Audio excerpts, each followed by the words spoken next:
नमस्कार, India voice देख रहे हैं आप और मैं हूं आपके साथ शिवम दुबे। वक्त हो चला है रिपोर्टर लाइव का, जहां हम बात करेंगे करणी सेना के प्रमुख की हत्या की। इंडिया गठबंधन की बैठक क्यों टली, इस पर हम चर्चा करेंगे। राजस्थान में सीएम की तलाश की और बहुत कुछ है खास, जहां हमारे संवाददाता दिन भर की तमाम बड़ी खबरों की जानकारी देंगे हमें ग्राउंड जीरो से। मगर पहले हम बात करेंगे राजस्थान से, जहां राजपूत करणी सेना के राजस्थान प्रमुख की हत्या हो गई है। इस खबर पर ज्यादा जानकारी दे रहे हैं हमारे सहयोगी संवाददाता नितिन चौधरी।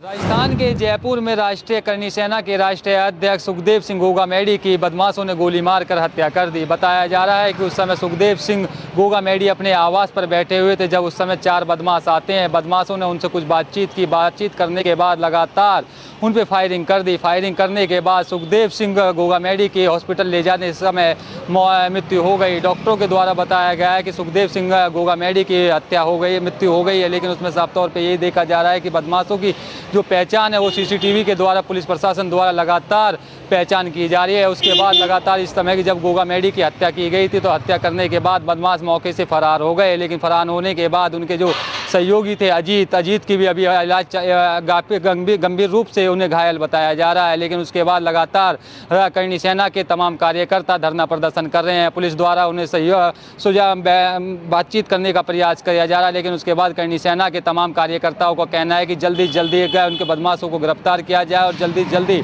सलाखों के पीछे भेजा जाए। लेकिन उसके बाद पुलिस प्रशासन के द्वारा लोगों से अपील की जा रही है कि इंटरनेट सेवाएं भी कहीं ना कहीं बंद करने के लिए भी कहा जा रहा है। लेकिन उसके बाद लगातार यही देखा जा रहा है, जब से उस समय राष्ट्रीय अध्यक्ष की हत्या की गई है राजपूत करणी सेना के। लेकिन उसके बाद काफ़ी आक्रोश लोगों में देखने को मिल रहा है, राजपूत समाज के लोगों में भी आक्रोश देखने को मिल रहा है। लेकिन अब देखना यही होगा कि जल्दी जल्दी उन्हें गिरफ्तार पुलिस करती है या नहीं करती, क्योंकि उस समय जो है आरोप लगाया गया है कि राष्ट्रीय अध्यक्ष खुद सुखदेव सिंह गोगामेडी अपनी अपील कर रहे थे कि मेरे को सुरक्षा मुहैया कराई जाए। लेकिन उसके बारे में भी उन्हें सुरक्षा मुहैया नहीं कराई गई थी। लेकिन उसके बाद लगातार जब बदमाश उनके आवास पे पहुंचते हैं और जब उस समय सुखदेव सिंह गोगामेडी अपने सोफे पे बैठे हुए थे घर के अंदर, उसके बाद बदमाश उन पे फायरिंग करते हैं। बदमाशों की फायरिंग के बाद लगातार उनकी हत्या हो जाती है। उनको जब हॉस्पिटल में ले जाया जाता है तो डॉक्टरों के द्वारा उन्हें मृत्यु घोषित कर दिया जाता है। कैमरामैन सुशील के साथ मैं Nitin Chaudhary, India Voice, Delhi.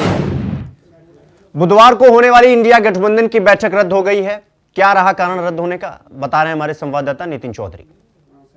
India गठबंधन की पहली बैठक पटना में हुई थी, दूसरी बैठक बंगाल के अंदर हुई थी, तीसरी बैठक मुंबई में हुई थी। बता दें जिस तरीके से इंडिया गठबंधन पूरी तरीके से 2024 को लेकर जो तय कर रहा, रणनीति तय कर रहा था। लेकिन अब जो चौथी बैठक है इंडिया गठबंधन की, वो दिल्ली में होने वाली थी। लेकिन बता दें कि मल्लिकार्जुन खड़गे कांग्रेस के राष्ट्रीय अध्यक्ष हैं, लेकिन उनके आवास पर यह बैठक होने वाली थी। बता दें कि इसमें जो है यूपी के पूर्व मुख्यमंत्री अखिलेश यादव, बंगाल की मुख्यमंत्री ममता बनर्जी और हेमंत सोरेन भी और तमाम बिहार के मुख्यमंत्री नीतीश कुमार ने आने से इनकार कर दिया है।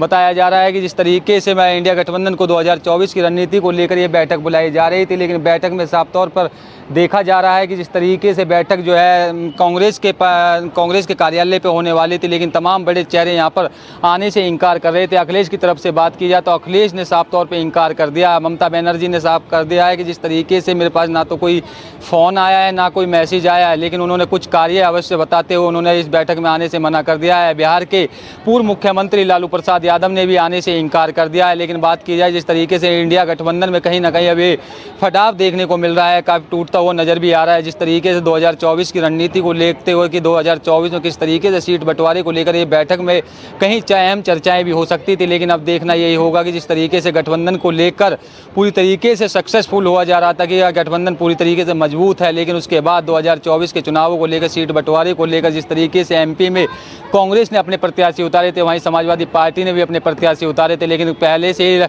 अखिलेश यादव जो है कांग्रेस पे तंज कसते हुए नजर आ रहे थे। लेकिन अब देखना यही होगा कि जिस तरीके से इंडिया गठबंधन में टूट देखने को मिल रही है, जहां अखिलेश यादव ने मना कर दिया है आने से, और झारखंड के मुख्यमंत्री हेमंत सोरेन और बिहार के मुख्यमंत्री नीतीश कुमार और बंगाल की मुख्यमंत्री ममता बनर्जी ने भी इसमें बैठक में आने से इनकार कर दिया है। लेकिन ये बैठक अब वो जो है 6 तारीख की जगह स्थगित कर दी गई है। अगली तारीख की जो डिसाइड है वो कर दी जाएगी। लेकिन उससे पहले कांग्रेस के राष्ट्रीय अध्यक्ष मल्लिकार्जुन खड़गे ने कहा है कि यह बैठक काफ़ी अहम मानी जा रही थी। लेकिन बैठक में जब इस तरीके के जो नेता हैं आने से इनकार कर रहे हैं, लेकिन बैठक की जो अगली तारीख है उसे भी जल्दी तय कर दिया जाएगा। कैमरामैन संदीप के साथ मैं नितिन चौधरी, इंडिया वॉइस, दिल्ली। राजस्थान में बीजेपी की जीत के बाद सीएम पद के लिए चर्चा लगातार जारी है। कौन कौन है सीएम के दावेदार, बता रहे हैं हमारी संवाददाता प्रज्ञा मिश्रा। राजस्थान में बीजेपी की शानदार जीत के बाद अब सीएम के चेहरे को लेकर बहुत सारी दावेदारी सामने आने लगी है, जिसमें सबसे पहला चेहरा बाबा बालकनाथ का आ रहा है, वहीं दूसरा चेहरा वसुंधरा राजे का आ रहा है, तीसरा दिया जोशी का आ रहा है।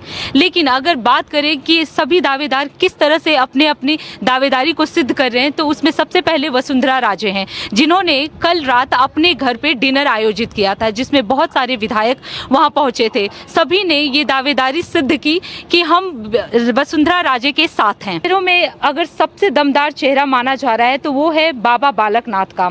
उन्हें मुख्यमंत्री बनाकर बीजेपी एक तीर से कई शिकार करना चाहती है।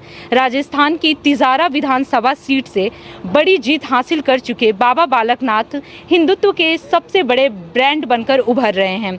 वे भाजपा के कट्टर हिंदुत्व की राजनीति को सूट करते हैं। साथ ही वे पिछड़े समुदाय के यादव जाति से भी आते हैं। जिस तरह के विपक्ष ओबीसी और जातीय जनगणना के मुद्दे का दाव लोकसभा में खेलना चाहते हैं, उससे भाजपा की तरफ से ट्रंप का कार्ड साबित हो सकते हैं बाबा बालकनाथ। चूंकि ये यादव जाति के हैं और भाजपा को लोकसभा चुनाव में सबसे ज़्यादा चुनौती उत्तर प्रदेश में अखिलेश यादव और बिहार में तेजस्वी यादव से मिल सकती है। ऐसे में यादव जाति के लिए बाबा बालकनाथ को मैदान में उतारकर भाजपा यूपी बिहार के यादव वोट बैंक को सेधने की कोशिश कर सकती है।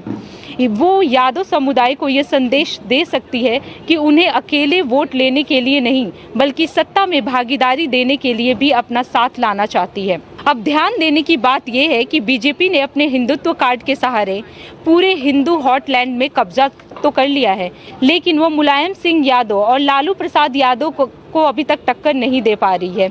इन नेताओं की राजनीति यादव जाति के इर्द गिर्द ही सिमटी रहती है। यादव जाति इन नेताओं के साथ हमेशा से डटकर खड़े रहते हैं। इसका एक बड़ा कारण ये भी रहा है कि बीजेपी ने अभी तक यादव जाति का कोई भी लोकप्रिय नेता नहीं उभार पाया है, लेकिन भाजपा बाबा बालकनाथ के सहारे इस वोट बैंक को भी अपने साथ साधने की रणनीति अपना सकती है। संसद सत्र के चलने के कारण अब तक अलवर से सांसद बाबा बालकनाथ सोमवार दिल्ली पहुंचे थे। स्वाभाविक तौर पर है कि वे भाजपा मुख्यालय भी गए, लेकिन कहा यही जा रहा है कि भाजपा केंद्रीय नेतृत्व ने मुलाकात के लिए उन्हें बुलाया है। इसके बाद से ही उन्हें राजस्थान के अगले मुख्यमंत्री के रूप में प्रचारित किया जाने लगा है। हालांकि अभी तक पार्टी ने इस नेतृत्व पर कोई निर्णय नहीं लिया है, लेकिन तमाम समीकरणों के बीच उनकी दावेदारी को सबसे मजबूत माना जा रहा है। जिस तरह से बीजेपी इस बार नए चेहरे को लाने की कोशिश कर रही है, उसमें सबसे दमदार चेहरा बाबा बालकनाथ का ही माना जा रहा है। कैमरा पर्सन संदीप के साथ मैं प्रज्ञा मिश्रा, इंडिया वॉइस। उधर उत्तराखंड में इन्वेस्टर्स समिट को लेकर पूरी तैयारी हो चुकी है। इस खबर पर ज्यादा जानकारी दे रहे हैं हमारे सहयोगी संवाददाता अभय केंतुरा।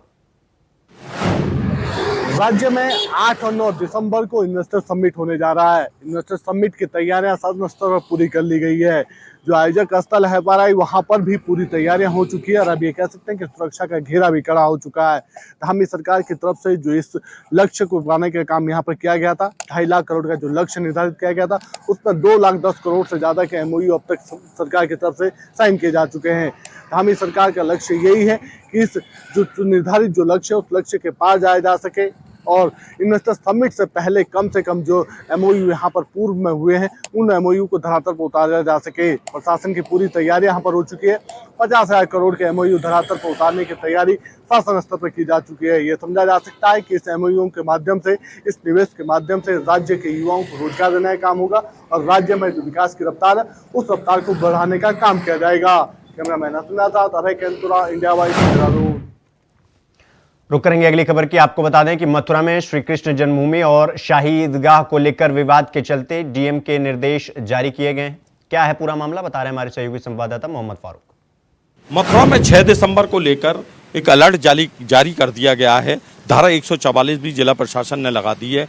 डीएम और एसएसपी का साफ तौर पर कहना है कि किसी भी तरीके का कोई नया कार्यक्रम किसी को भी संगठन को नहीं करने दिया जाएगा, चाहे वो दीपदान का कार्यक्रम हो, चाहे जलाभिषेक का कार्यक्रम हो या श्री कृष्ण जन्मभूमि और ईदगाह पर कोई भी कार्यक्रम हो, वो नहीं करने दिया जाएगा। रूटीन का जो भी कार्यक्रम है वो सब चलते रहेंगे। पूजा अर्चना रूटीन की जो है वो चलती रहेगी, लेकिन नया कार्यक्रम किसी भी संगठन को नहीं करने दिया जाएगा। जिला प्रशासन ने साफ तौर से कह दिया है कि धारा 144 लगा दी गई है, कई सेक्टरों में उसको बांट दिया गया है और कानून व्यवस्था के साथ किसी भी संगठन को, चाहे वो किसी भी समाज का संगठन हो, उसको कानून से खिलवाड़ नहीं करने दिया जाएगा। जिलाधिकारी शैलेंद्र कुमार सिंह और एसएसपी शैलेश कुमार पांडे का साफ तौर पर कहना है कि नई परंपरा के लिए अगर किसी ने भी कोई नींव डालने की कोशिश करी, उसके खिलाफ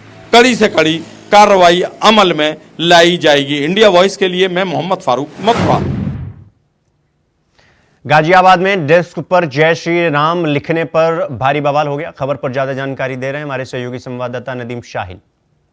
गाजियाबाद में जय श्री राम के नारे पर बवाल। आपको बता दें पहले भी गाजियाबाद में इस तरीके के मामले में कॉलेज के प्रोफेसर तक भी सस्पेंड किए गए हैं। फिलहाल गाजियाबाद का ताज़ा मामला आपको बता देते हैं। गाजियाबाद के मसूरी थाना क्षेत्र के आकाश नगर में एक स्कूल में बच्चे ने स्कूल की डेस्क पर जय श्री राम लिख दिया। जय श्री राम लिखने के बाद टीचर इतनी नाराज हुई कि बच्चे के चेहरे पर फ्लूट लगा दिया, जिसके बाद बच्चे को कई घंटे तक बिठाए रखा। फ्लूट लगाकर उसके बैठाने के बाद जैसे ही ये बात हिंदू संगठन को पता लगी, उसके बाद हिंदू संगठन ने हंगामा काटना शुरू कर दिया और स्कूल प्रशासन को उसी वक्त फैसला लेना पड़ा कि जो टीचर थी उसको सस्पेंड करना पड़ा। आपको बता दें इस मामले में गाजियाबाद के हिंदू संगठन ने बड़ी कार्रवाई की मांग की थी, जिसके बाद माफीनामा लिखवाया और माफीनामा लिखवाने के बाद कहीं ना कहीं स्कूल प्रशासन ने उस पर बड़ी कार्रवाई करते हुए टीचर को सस्पेंड किया है। लेकिन ये कोई पहला मामला नहीं है। इससे पहले भी दो जो गाजियाबाद के नामचीन कॉलेज है उनमें भी कहीं ना कहीं देखने को मिला है कि जय श्री राम के नारे पर किस तरीके से बवाल गाजियाबाद में काटा जाता है, जिसके बाद गाजियाबाद का हिंदू संगठन उसको आड़े हाथों लेता है और उसके बाद उस पर कार्रवाई करवाता है। अपने सहयोगी माहिर के साथ मैं नदीम शाहिल, इंडिया वॉइस, गाजियाबाद। उत्तराखंड में मुख्यमंत्री पुष्कर सिंह धामी ने राष्ट्रीय ध्वज स्मारक स्तंभ का लोकार्पण किया है। इस खबर पर ज्यादा जानकारी दे रहे हैं हमारे सहयोगी संवाददाता अभय कैंतुरा। मुख्यमंत्री पुष्कर सिंह धामी ने आज राष्ट्रीय ध्वज स्मारक का लोकार्पण किया है। राष्ट्रीय ध्वज स्मारक राजधानी देहरादून के दिलाराम बाजार के चौक पर स्थापित किया गया। सबसे बड़ी बात यह है कि आते जाते यानी देहरादून की जो सबसे पौष क्षेत्र कहा जाता है राजपुर रोड को, वहां पर यह ध्वज स्मारक यहाँ पर स्थापित किया गया है। सबसे बड़ी बात यह है कि युवाओं को जब यहाँ से गुजरेंगे तो उन्हें देशभक्ति की प्रेरणा देने का काम ये ध्वज करेगा। लोग जो भी टूरिस्ट सैलानी यहाँ पर आएंगे वो इसको देखते हुए देश के प्रति अपना गर्व महसूस करेंगे। और राज्य सरकार लगातार उत्तराखंड के युवाओं से, देश के यहाँ पर आने वाले सैलानियों से यही अपील करती है कि जो यहाँ पर आ रहे हैं उस राज्य के, जो देश की जो संपदा है उसे सुरक्षित करने का काम करें, देश के प्रति समर्पित होकर काम करें ताकि राज्य का विकास हो सके, देश का विकास हो सके। धामी सरकार भी इसी उद्देश्य के साथ इसकी स्थापना करी है। राज्य के विभिन्न क्षेत्रों में इस तरीके के जो राष्ट्रीय ध्वज स्मारक है उनको लोकार्पित करने का काम कर रही है, उनको स्थापित कर रही है ताकि देशभक्ति का जज्बा बना रहे और युवा उससे प्रेरित होते रहें। कैमरामैन अभय कैंतुरा, इंडिया वॉइस। रुक करेंगे अगली खबर की। आपको बता दें कि दिल्ली में आवारा पशुओं की तरह घूमने पर मजबूर हैं गोवंश। खबर पर ज्यादा जानकारी दे रहे हैं हमारे सहयोगी अजीत कुमार। हमारे देश में गोवंश को मां के समान पूजा जाता है, लेकिन क्या हो जब वही गोवंश दिल्ली की सड़कों पर आवारा गाय की तरह घूमती नजर आए। जी हाँ, मैं इस वक्त मौजूद हूँ दिल्ली के रिठाला इलाके में और मेरे पीछे की जो तस्वीर है ये रिठाला नाला कहलाता है और तस्वीर में साफ तौर पर देख सकते हैं किस तरीके से यहाँ पर बड़ी संख्या में सड़कों पर ही जो गोवंश हैं वो घूमते हुए यहाँ पर नज़र आते हैं। आपको बता दें कि यहाँ से रोज़ाना बड़ी संख्या में लोगों की आवाजाही देखने को मिलती है, चाहे वो दोपहिया वाहन हो या चार पहिया वाहन हो। अक्सर यहाँ से लोग अपने काम काज पर जाने के लिए रोज़मर्रा के लिए लोग निकलते हैं, लेकिन जिस तरीके से सड़क पर गोवंश का यहाँ जमावड़ा लगा रहता है उससे अक्सर ये लोग दुर्घटना का शिकार हो जाते हैं। लेकिन अगर कहा जाए तो शायद ये अतिशयोक्ति नहीं होगी कि प्रशासन इस ओर अपना आंख मूंद करके बैठा हुआ है। मिली जानकारी के अनुसार ये स्थिति लंबे समय से यहाँ पर ऐसे ही बनी हुई है, लेकिन कोई भी प्रशासन इस ओर झांकने को भी देखता नहीं है। अक्सर यहाँ न केवल ट्रैफिक जाम की समस्या बल्कि लोग दुर्घटना का भी शिकार हो जाते हैं इन गोवंश की वजह से। कहा जाता है कि लोग गोवंश को पालते हैं और उसके बाद इन गोवंश को सड़क पर ऐसे ही छोड़ दिया जाता है, जो कहीं ना कहीं गोवंश की दुर्दशा को दिखाने का काम कर रहा है। आपको बता दें कि हमारे देश में जब एक से एक, चाहे वो राजनीतिक पार्टी हो या धार्मिक संस्था हो, तमाम लोग गोवंश के नाम पर गोवंश की रक्षा की बात करते हैं, लेकिन जब ज़मीनी हकीकत ऐसे जगह पर देखने को मिलती है तो वो तमाम जो रक्षा की बात हो या गोवंश की सेवा की बात हो, तो वो तमाम जो बातें हैं वो केवल बातें ही नज़र आती हैं। वो इस तस्वीर से देख करके साफ तौर पर अंदाज़ा लगाया जा सकता है। ऐसे में ज़रूरी हो जाता है कि यहाँ पर न केवल प्रशासन बल्कि सामाजिक संस्था भी अपनी पहल करें और इन गोवंश के लिए आगे बढ़ कर के आए, ताकि जिस तरीके से सड़कों पर इन गोवंश का जो जमावड़ा लगा रहता है, लोग यहाँ से एक सुरक्षित यात्रा तय कर सकें। फिलहाल देखना लाजमी होगा कि कब तक प्रशासन का ध्यान इस ओर आकर्षित होता है।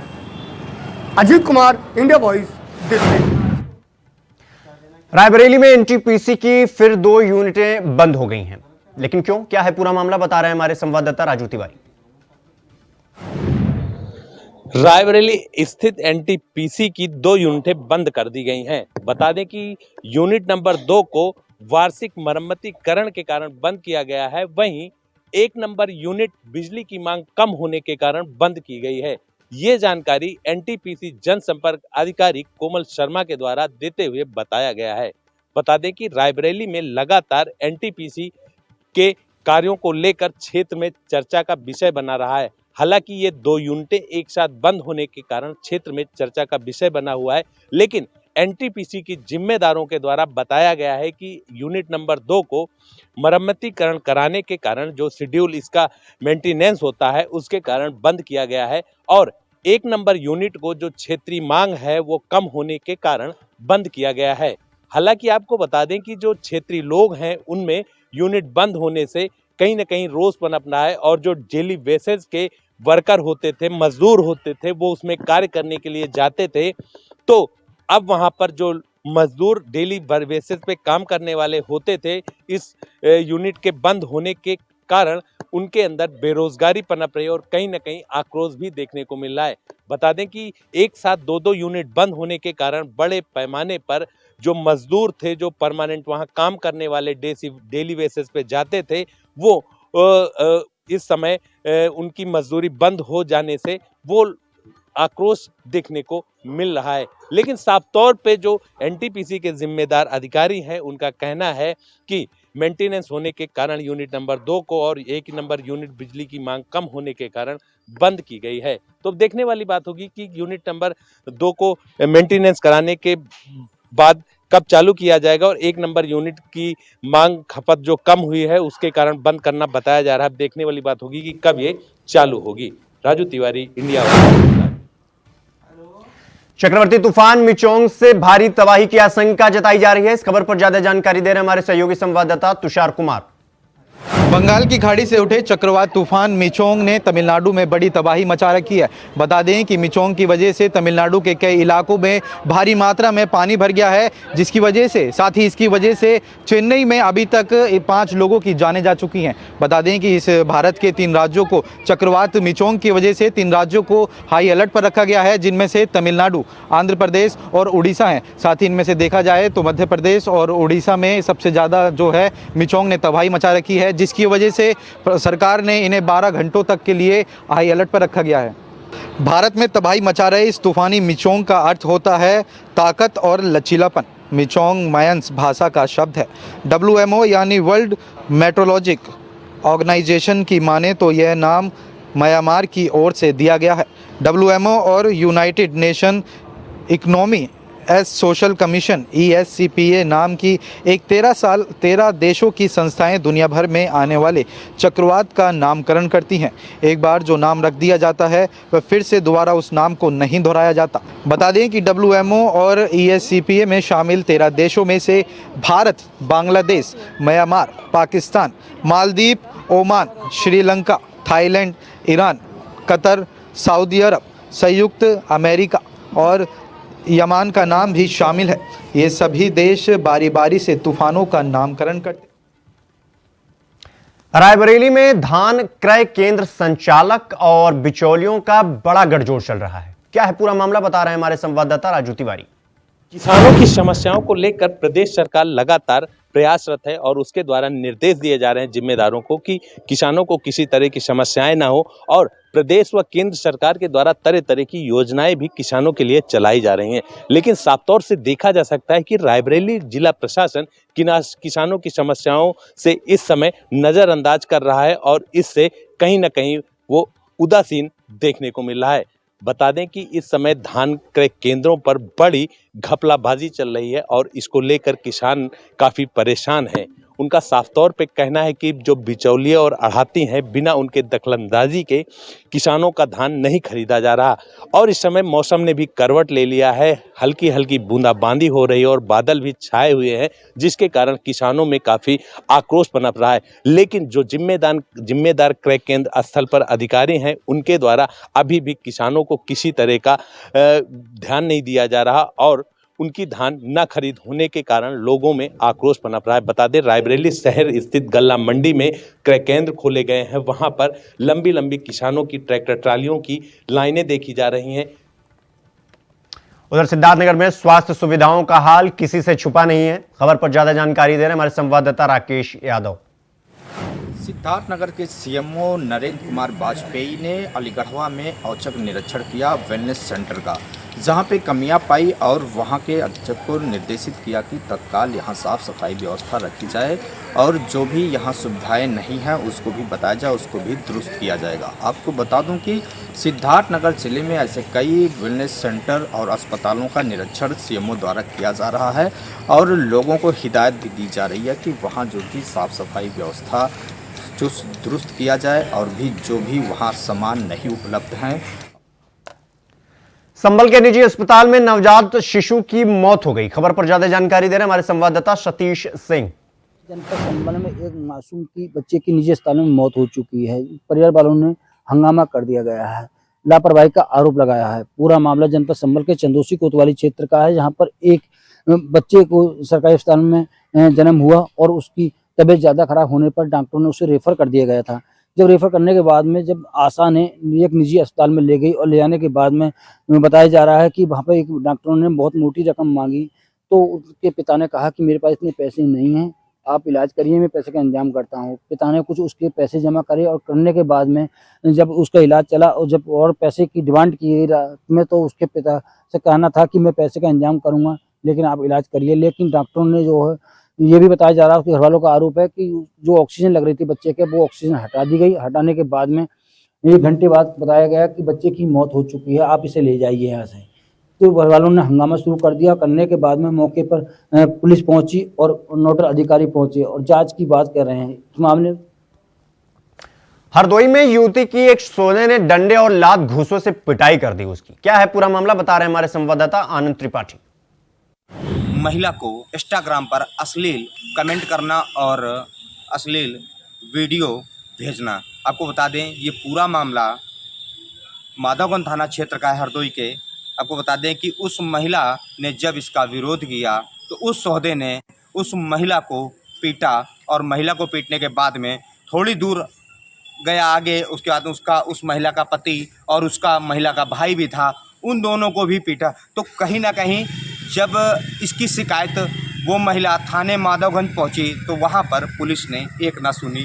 फिर वो महिला रोती बिलखती, जो गर्भवती महिला है, ये देखने की बात है कि गर्भवती महिला के थाने गई और पुलिस ने एक भी ना सुनी। उसके बाद में वो महिला एसपी ऑफिस आई और पुलिस अधीक्षक केशव चंद्र गोस्वामी से न्याय की गुहार लगाई। हालांकि पूरे मामले पर एएसपी नरपेंद्र कुमार ने बताया है कि मामला संज्ञान में आया है और तत्काल इस पे आदेश किया गया है थाने को कि तुरंत इसमें मुकदमा दर्ज करके। और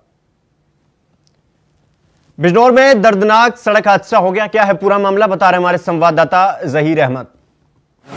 शहर कोतवाली क्षेत्र के बाईपास रोड पर आज उस वक्त एक दर्दनाक हादसा हो गया जब एक तेज़ रफ्तार अज्ञात वाहन ने बाइक को जोरदार टक्कर मार दी। टक्कर इतनी भयंकर थी कि बाइक सवार एक युवक की मौके पर ही दर्दनाक मौत हो गई, जबकि उसके पीछे बैठी उसकी चचेरी बहन गंभीर रूप से घायल हो गई। मौके पर पहुंची पुलिस ने घायल को अस्पताल में भर्ती कराया, जहां से गंभीर हालत देखते हुए उसको हायर सेंटर रेफर कर दिया। युवक की मौत की सूचना जैसे ही परिजनों को मिली तो परिजन सैकड़ों ग्रामीणों के साथ मौके पर पहुंचे और आरोपी अज्ञात वाहन चालक के खिलाफ कार्रवाई को मांग को लेकर जमकर हंगामा करने लगे। रुक करेंगे अगली खबर की। आपको बता दें कि हापुड़ में 53,000 की लूट का मामला सामने निकल कर आया है। खबर पर ज्यादा जानकारी दे रहे हैं हमारे सहयोगी संवाददाता शक्ति ठाकुर। खबर उत्तर प्रदेश के हापुड़ से है, जहां ट्रक के क्लीनर से दिन दहाड़े 53,000 रुपए की लूट का मामला सामने आया है। आपको बता दें, ट्रक का ड्राइवर और क्लीनर बरेली से माल लेकर हापुड़ आए थे और प्लाईवुड कंपनी में प्लाई उतारकर वापस जा रहे थे। तभी ट्रक के क्लीनर से एक अज्ञात बदमाश ने धर दबोचा और उसकी जेब में रखे हुए 53,000 रुपये लूट लिए। जैसे ही 53,000 रुपये की लूट की सूचना पुलिस को मिली तो पुलिस विभाग में हड़कंप मच गया। आनन फानन में पुलिस के अधिकारी मौके पर पहुंचे और घटनास्थल का मौका मुआयना किया। आपको बता दें, बरेली से एक ट्रक में ट्रक ड्राइवर और क्लीनर प्लाईवुड का सामान लेकर हापुड़ पहुंचे थे। हापुड़ थाना देहात के ततारपुर के पास में जैसे ही ट्रक ड्राइवर और क्लीनर पेमेंट लेकर वापस ट्रक पर जा रहे थे, तभी पीछे से आए एक अज्ञात बदमाश ने ट्रक के क्लीनर से 53,000 रुपये की लूट कर ली। और रिपोर्टर लाइव में फिलहाल अभी के लिए बस इतना ही। देश दुनिया की तमाम खबरों को देखने के लिए देखते रहिए इंडिया वॉइस। नमस्कार।